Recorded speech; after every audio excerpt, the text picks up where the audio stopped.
And I have to tell you, Charlene and I were honored to be here last year, and we're so honored to be back this year to really show our deep respect for what the people of this church did for this community. But let's start by showing our appreciation, our endless appreciation to Pastor Connie for her leadership in this time. I have to tell you that in the best sense of the word, Pastor Connie is a force of nature. You know, no matter what she was up against. And we saw how much this community was suffering in the weeks after the storm.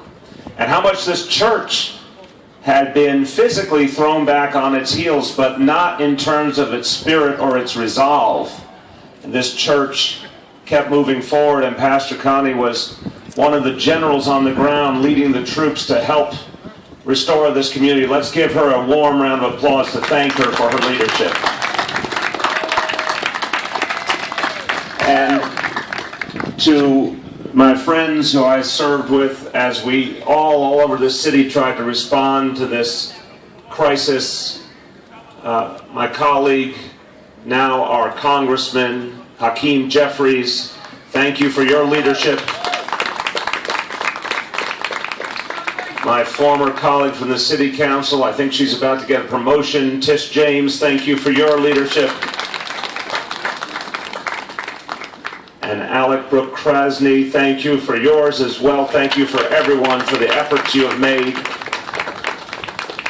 And I have to tell you, the last visit we paid here it really affected us. It really made us feel what people are going through.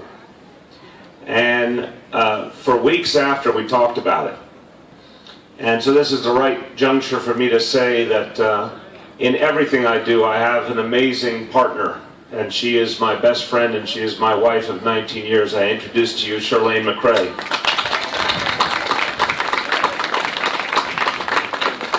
And we talked about people at this church who we heard from that day, who were fighting to keep things together, who their homes were in disarray, they were fighting mold, they were fighting so many challenges, their lives have been disrupted. But this church stood by. No matter what the challenge people faced, this church was a sanctuary in every sense. And it's been that way for 56 years. I want to congratulate everyone for 56 years to begin with. That's an extraordinary achievement. But this last year, I think, must be this church's finest hour. Because for everyone